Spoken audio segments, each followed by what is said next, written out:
There was a day in my life when I was going down to near Oxford, and my brother and I were both going. I have two brothers, and my father was 93, and he'd been invited to go too because on Armistice Day there was a commemoration of the dead, as there always is in November, and we'd been invited to this gathering of people because my father's brother his only brother had been killed in a bomber. During the Second World War, my father was on Spitfires in the RAF because they were both from this area. So he was on Spitfires. His other brother was on Wellington bombers, and they last met at Euston Station, and that was the last time they saw each other because my uncle was killed. I never knew him. He was older than my father, and he was the apple of everybody's eye.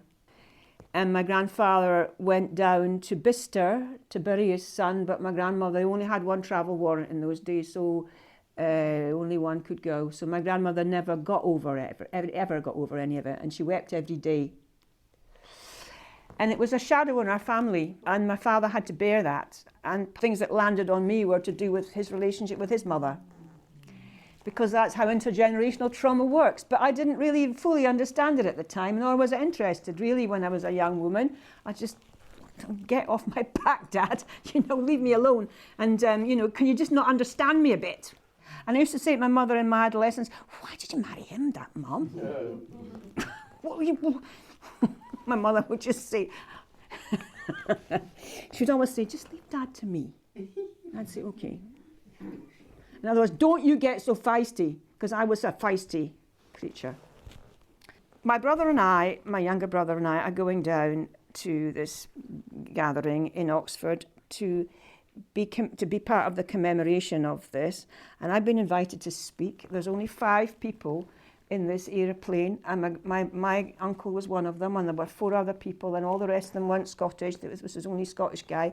And I go down there, and we were invited because they had found the place where this bomber had crashed, and they were commemorating it, and there was going to be people from the American military and the British military, and we were invited. And I thought, it's the least we can do is to go down and honour this situation. So I went to see my father, and my father, I'm nothing to do with that. He wasn't having anything. It was too much grief, basically, my father. He just wasn't having anything to do with that. And so I'm sitting, and what are you going to do when you're getting down there? I said, well, probably, Dad, I'm not going to speak, I'm just going to sing. Oh, aye. I said, will I sing you? Will I sing you a song? I'm thinking of singing. Will I sing you? Aye. So whenever I sang to my father, there was peace. He loved music, and I knew that singing, that was our connection. Music was our connection. And the worst of times, music. So I sat, my dad sits down, and I sing my song. Oh, that's awful, Bonnie. Sing it again. So I sing it again. Tune up, and he's going, tune up the pipes. And he's singing with me. And then he's saying, and for some reason, I've no idea why, but I video this. My brother videos it. I've never videoed my father in my life, but he's videoing this. Tune up the pipe, tune up. Oh, the land allele, the land allele. Oh, and then, darling, you're the best. I'm so proud of my children. I'm that. Oh, you Kenneth, I love you. I waited my whole life. Yeah, I did. Wait the whole life for that. And I'm standing there like, oh, Dad, and everything else melts away then.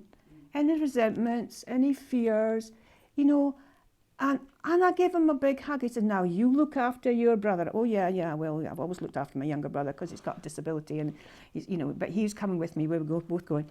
And you look after the land allele. Oh, I've just been proud of my children. And I love you, my children. I'm nearly falling on the floor. So I give him a huge hug and I say cheerio, and I go down thinking, my God, what just happened?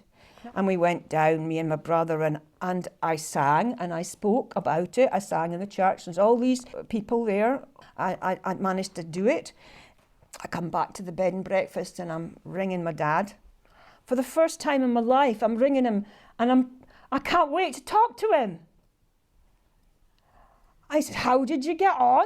I said, oh, Dad, I did it. He said, did they understand it? I said, aye, they did. Did they enjoy it? Because he thinks English people don't understand Scots. So did they enjoy it? Aye, well, aye, Dad, they enjoyed it. Aye, Dad, they did. Oh, that's just great. Well, I shed a tear for Bertie. I said, did you? I said, did you shed a tear for Bertie? So he cried for his brother, probably for the first time ever. So I put the phone down and my other brother rang him, and I went down and had some dinner. And the phone rang when I was in my pocket, and my other brother, who was with my father, rang and said, Madge's dead. I said, what?